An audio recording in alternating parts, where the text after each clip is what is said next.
This is the Shift Shapers Podcast, connecting benefits advisors with thought leaders and entrepreneurs who are shaping the shifts in the industry. And now, here's your host, David Saltzman. You know, it's tempting to talk about all of the technology that surrounds us and all of the newfangled gadgets that we can use, especially over the last year and a half, to learn how to communicate better, and the gear that we buy and webcams and all that stuff. But at the end of the day, for most salespeople, the challenge is that sales is a personal business. It's eyeball to eyeball, toenail to toenail, but most of all, it's about relationships. And the people who thrive this year are the people who can make it through the screen and create relationships. But we always forget that. We seem to get distracted very easily in sales. And so we've asked Brian Ahearn, who's author of Persuasive Selling, for relationship-driven insurance agents. And I think all insurance agents should be relationship-driven. If you're not, I think you're going to have really skinny kids. But we'll talk about that with Brian. Welcome, Brian. Thank you for having me on, David. I've never heard it put that way, skinny kids. That's good. Well, I swiped that from Zig Ziglar, so, credit due where credit is due. Okay. He wrote a great book years ago called Timid Salesmen Have Skinny Kids. And I've kind of always remembered that. That's good. I won't forget that one. Cool. So tell us a little bit about you and your background, because I think that gives us some scope about where the book comes from and why it comes from. Okay. Well, I started my career in the insurance industry. I have not yet met somebody who said, I want to grow up and get in the insurance industry. We all seem to fall into it. We all have our own story, and my story was I was dating a girl, and I live in Columbus, Ohio, and I had accepted a job after college or just before graduation, and then I got a letter from the Travelers Insurance Companies, had no positive associations with insurance, but I thought I owe it to her to go to the interview because the job was in Columbus.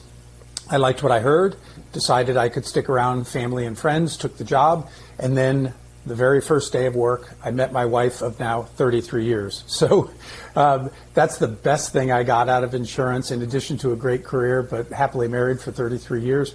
And during my insurance career, started working in the sales area with a different company, got involved in sales training with field reps, eventually insurance agents, and I came across Robert Cialdini's material on influence. And as soon as I heard him talk about it, David, I knew this is the foundation of selling. This is why certain approaches work and why certain approaches don't. And I was so enamored with the science and psychology that I knew this is what I'm going to do with the rest of my career. And I started working with that almost 2 decades ago, and a little over 2 years ago, I left the corporate role to pursue this full time. Nice. So let's level set for the audience. What is persuasion? How do you define persuasion? That's a great question, because I always say, if I ask a dozen people, I probably get a dozen different answers. And what I hear most often is to change someone's thinking or to change their mind. And that might be a good first step, but quite often it's not enough. I mean, for anybody who's listening to this who's a parent, if you say to your son or daughter, clean your room, you don't want them to look at you and say, Mom or Dad, it's a great idea. You want them to get in and clean their room. You want to change their behavior. And so I think the best definition that I've come across in all my studies comes from Aristotle. Aristotle said persuasion was the art of getting someone to do something that they wouldn't ordinarily do if you didn't ask. And if you think about that, it's a great definition. They're not doing what you want or need them to do. How can you communicate with them to get them to do what you want or need them to do? That's interesting. How does that differ from influence, or is it all part and parcel of the same?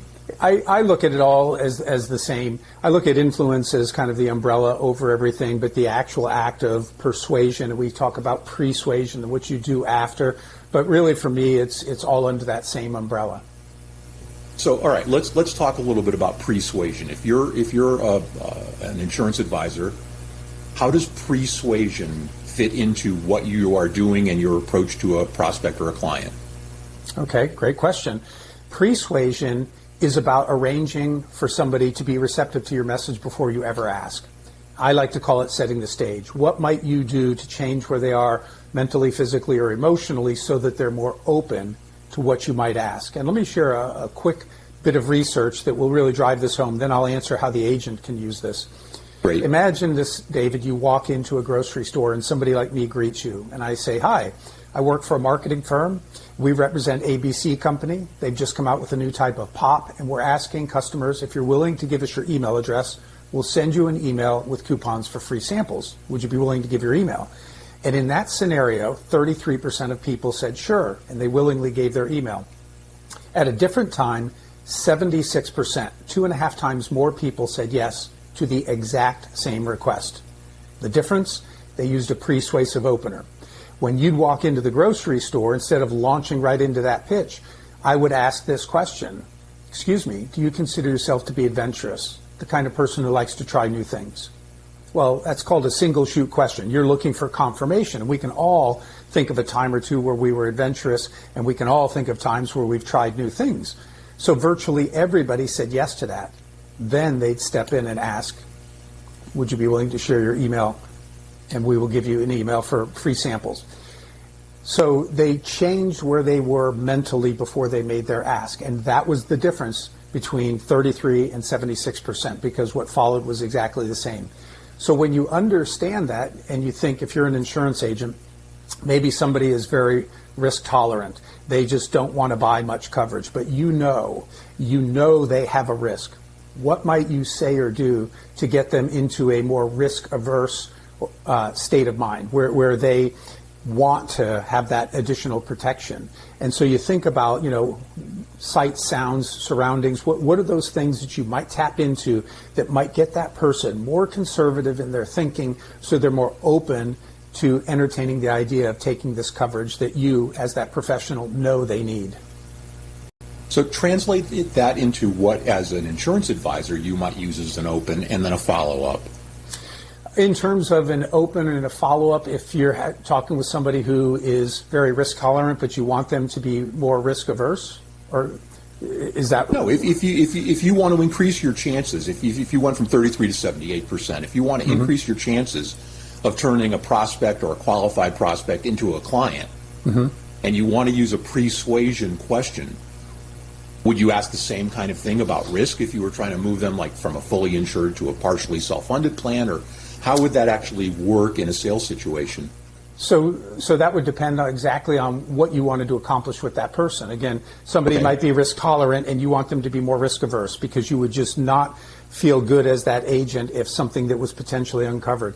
Then there may be the opposite, where somebody may be spending too much money on their insurance protection and they could be investing it elsewhere, and so you need them to be more risk tolerant. And so you're going to use language that might get them to think about being more risk tolerant. So those would probably be questions about, when's the last time you did something that was a little bit, for example, adventurous, a little bit out of the box, where you took a risk. And once they start talking about, I remember when I did this, that starts working on them mentally, where they might be a little bit more open when you put on the table, I think we should maybe go ahead and reduce or remove this coverage because it's just really not needed for you. Some people are going to come in and have more coverage than they actually need in a situation for their particular business. And your job as an advisor is to help them weigh those risks and say, what is the right amount of coverage for your risk tolerance and given your business and what's on the line in terms of your assets. Since we're talking about conversation, let's skip ahead a little bit and talk about, you make a point of talking about listening in the book. And I've always told the folks that I've trained that it's a really interesting paradox that listen and silent have the same letters in them. How important, once you ask one of those persuasion questions, is just sitting there, being silent, and letting the prospect talk? It's essential. Now, you can certainly interject when you need to, and I use the acronym, and you read the book, so you know this, of listening stars. And the first S in the word stars is stop. Stop everything you're doing. You cannot multitask. Science is very clear about that. You need to give your full attention to the person that you're speaking to. The T stands for tone. Pay attention to tone, because quite often it reveals the emotional state of where somebody is. I learned this a long time ago. As I said, I've been married for 33 years. If I ask my wife, how are you doing? And she goes, fine. I know she's not fine. I can tell by the tone. So I will probe. And then the A is ask. Ask clarifying questions. If you don't understand something, it's okay to say, hey, David, can we hold on a second? What did you mean by?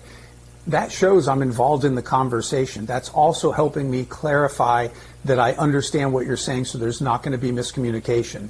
And we know that because then when we get to the R, I restate what it is that I think you've said, and the problem maybe, if we're talking about an insurance situation, the problem that you are trying to solve. And hopefully you'll give me confirmation about that's exactly it, Brian, you're right on. If you don't, then I can say, help me understand. And we circle back and we continue to have that conversation. And the final letter in stars is S, which means scribble. Take notes. Not the next American novel or anything like that, but just bullet point some notes so that you can come back and address things. For example, if you mentioned you were in a car accident, I don't have to stop you right there and ask all the details, but I have a note and I can circle back and I can say, tell me more about that accident. When did that happen? What was the situation, etc. And I think if people followed that STARS model, they would be significantly better when it comes to their listening skills. And every one of the things that I talk about is a choice.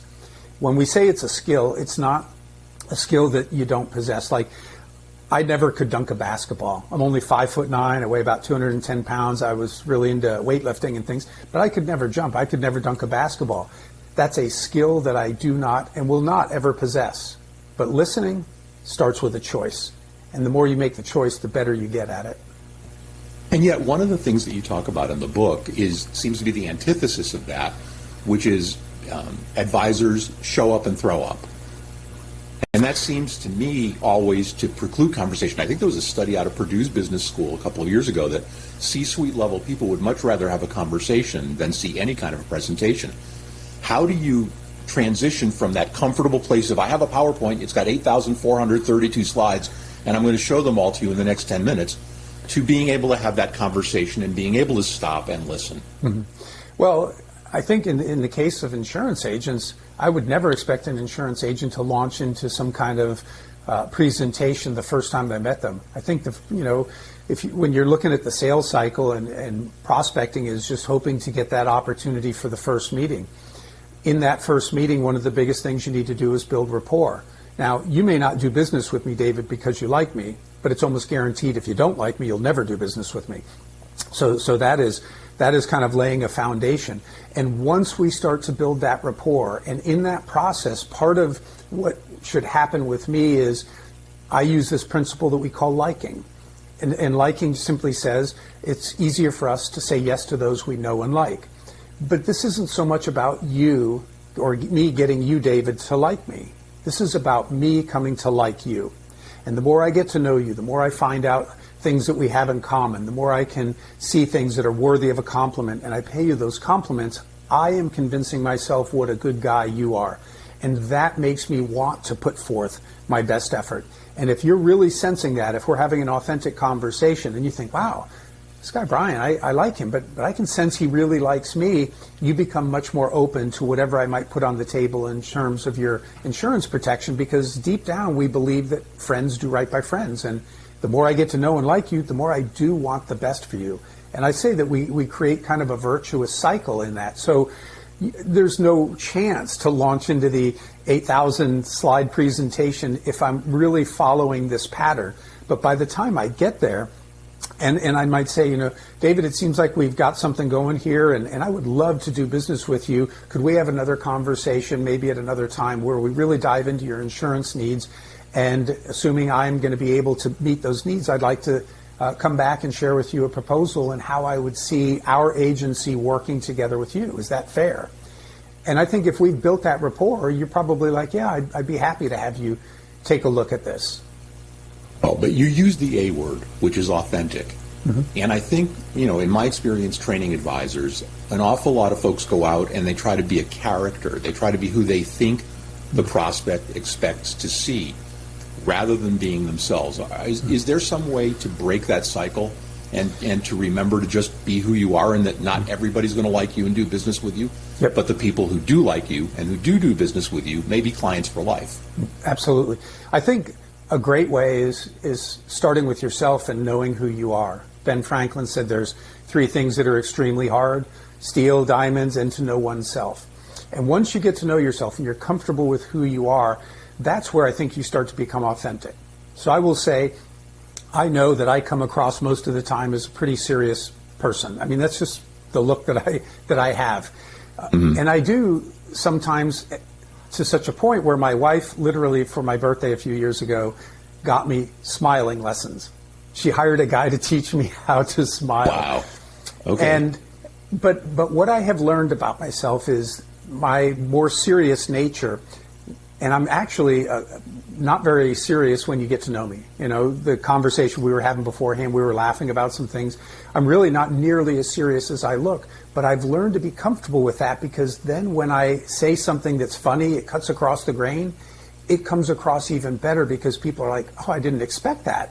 And that's where I have a lot of fun. Like when I'm on stage, I can really read an audience and sense that. And so I've become very comfortable with that. I am not going to try to be slap in the back, glad-handing, happy-go-lucky, laughing, and be somebody that I'm not, because that would come across terrible.